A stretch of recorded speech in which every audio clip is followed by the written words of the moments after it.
What's up, everybody? I'm Jessekazam. Welcome back to another Escape From Tarkov video. In this video, we're going to be talking about M4s and how you can build some almost meta M4s for much cheaper. The M4 platform is super fun and has some of the most mods and attachments in Escape From Tarkov compared to all the other weapon platforms. And you can build these things to be monsters, to be laser beams, but they can often be incredibly expensive. And a lot of people don't realize that using maybe some like second or third tier attachments can get you almost the entire way there for much cheaper. Now, this isn't necessarily like a budget M4, like a level 1, level 2 trader. This is the best you can do. This is definitely geared more towards people who are towards the end game, towards the end of their tasks, or level 40, level 4 traders who just don't want to be spending 200,000 to 300,000 rubles on every single gun. So that's kind of where this sits. I stream Escape From Tarkov on Twitch. All my links will be down below. I'd love to have you stop by and say, hey, if you liked the video, think about dropping it a like or subscribing for more content like this. YouTube is weird, and if you like watching the videos, they'll probably recommend the videos to you anyway, but subscribing helps me out a lot. But anyways, with all that out of the way, let's go ahead and dive right in. So, like we said, the M4 platform has an insane amount of attachments, modifications that can make this super fun to mod. I mean, right here we just have a few different M4s. They're all M4s. They all you can create some really aesthetically cool guns. You can create some really functional guns. You can get these down to like absolute laser beams, but it can be really complicated because the amount of attachments that are there, and because unlike some other guns, in order to get this to like a meta state, basically every single thing about the gun is changed. So on something like this, which would be considered like something super meta, I mean, literally the lower receiver is the only thing left of the M4 of like the original M4. Every other piece of this weapon has been changed around. And I toyed with a few different ways to do this, and it's hard to do without just kind of rambling on and almost getting like spreadsheety and just listing attachments and prices and all sorts of stuff. And I don't want to just create something that's just me rambling on and on and on about a bunch of numbers that you'll forget. The point of this video is really to show that you can use like second tier or even third tier attachments to create weapons that are still incredibly viable weapons that you would even consider like really close to meta. Learning how to play the game, learning how to control recoil and stuff like that is going to help you, but there's not a huge difference between these two M4s. We can look at stats and stuff like that, and stats don't always tell the whole story. It's really about the feeling and how much of a difference you feel and how much you like using maybe aesthetics over function or anything like that. So this isn't to show you the exact way you should build your M4. It's more about letting you know that there are other attachments out there based on what you prioritize that can oftentimes save you a heap of money if you're trying to build an M4. Personally, I almost never just buy an M4 lower and then kit every single piece of it out the way I want it. I'll oftentimes maybe get M4 off of a player that I killed and then work from there and be like, okay, well, they replaced this and this, and those are good enough for me. I'll replace this and this. And then if a raid goes really well, I'll replace even more items or something like that. Or I'll barter for an item, which we'll talk about in M4, and then mod from there. So you can do it any way. This is kind of assuming that you've got level 4 traders, although even if you don't, you can buy these things on the flea market, or there's even more attachments here. I'm not going to go through everything, but there's a bunch of different ways to do it that feel, really good and are still super fun to use. So we can take a look at like these two M4s, which basically the one on the left is if you want to go suppressed, basically a meta M4. Everything is changed out to be basically the best for recoil reduction specifically, although it ends up having a pretty insane amount of ergo as well. And then this one on the right is basically the B tier, the second or third in some cases best across the entire weapon. The only two things is I personally really like using the MER upper no matter what M4 I'm doing. I'll almost always change this because it gives an additional 5% recoil reduction, additional accuracy, and 3 extra ergo over just the stock M4 upper, which just gives 5 ergo. So it's better in every single way, no drawback, and they're actually not insanely expensive. 300 USD comes out to about 30,000 or a little bit more rubles, and I'll normally take that. So, and then the only other thing that is similar between them is the advanced buffer tube. Once again, for only 10,000 rubles, you get 4% recoil reduction and 1 extra ergo. The cold buffer tube that comes on the M4s is just 1% recoil reduction. So not a huge expense there, and you get some pretty significant changes. Other than that, every single thing is different. The charging handle is different. The buttstock, the foregrip, the pistol grip, the handguard, the suppressor, it's all different. But we've come down from 46 to 38, so a little bit more recoil, and this B tier one ends up having more ergo than the A tier one. So these are both very, very functional weapons. Some of the stuff that really stand out as far as where you can save a lot of money on attachments. The Surefire is a new suppressor that came recently, and this is significantly cheaper, almost half the price of the Wave QD. And as far as stats, they're almost identical. The recoil reduction, which is the big stat, they actually are identical. The Wave hurts you a little bit more on ergo, but helps on muzzle velocity. And the Surefire hurts you a little bit on accuracy, although I doubt you would actually ever notice that in game. So that was one that somebody in my chat was like, you should use that. And I was like, it's literally just as good as the Wave for almost half the price. The pistol grip, the super high ergo HK pistol grip, gives you 18 ergo. The growls are about half the price and just give you 3 less ergo. Foregrips are another place a lot of times people spend an insane amount of money. The RK2 is like between 25 and 30,000 rubles, and if you have bought all the ones you can in your 3-hour period, they can be pretty expensive. You lose 2 ergo and you give 5% recoil reduction. Something like the RK1, which is sold at Skier level 3, that's like never out of stock and is like 8 or 10,000 rubles cheaper, gives you 1 less recoil reduction, and instead of taking ergo away, you actually gain 3 ergo. So that's another place where you could do that. I really like the Fortis Shift because it's an insane amount of ergo and still 2% recoil reduction. This is about half the price. It's like 120 USD, so like 12 or 13,000 rubles, depending on how you look at it. Oh, sorry, 152, so about 15,000, 16,000 rubles.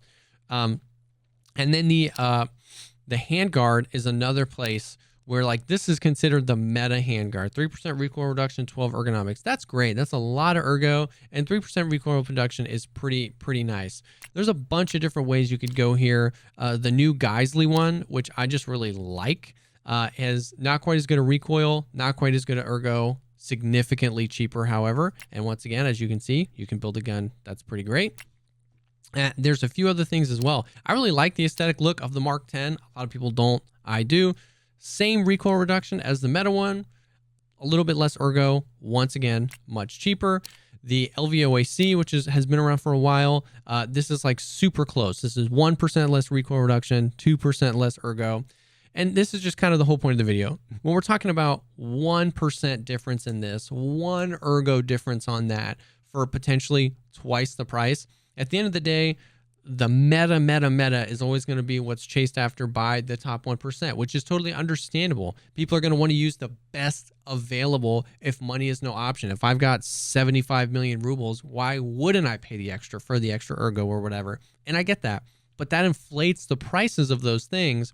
People don't always realize that for 1 less recoil protection, you can save half the price on something. So the Handguards, there's a bunch of different ways you can do it. And at the end of the day, like I said, it's not even about that this is the best B tier one. It really isn't. Like the LVOAC is a little bit better than the Geisley. So if we put the LVOAC on this weapon, we'd end up with a little bit better of a weapon all around. There's a bunch of different ways that you can do it. I mean, we can actually see what that would look like putting the LVOAC. Let's just move over from the Geisley, the front sight, and we actually don't need that. We can slap that on there. And now we're down to 44 vertical recoil. So we've definitely just made that gun even better. These are pretty similar in price as well. Aesthetics plays a pretty big role to me a lot of times. So, you can just kind of build it in a way that looks cool if you want. There's a million different ways to do this. A great place to figure this stuff out if you're already hella confused and are freaking out is the right-click edit preset.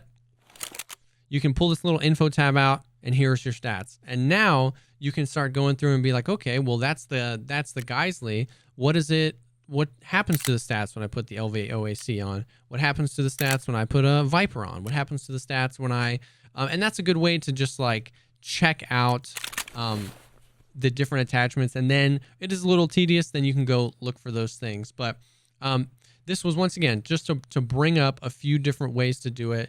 You can build M4s for all recoil, which can be really fun. You can build M4s for like insane ergo, like really snappy, like the Viper, which isn't that expensive, gives decent recoil reduction and more ergo. The PRS Gen 3 gives insane amounts of ergo, so you can build like, you know, 90 or 100 ergo M4s that are incredibly snappy.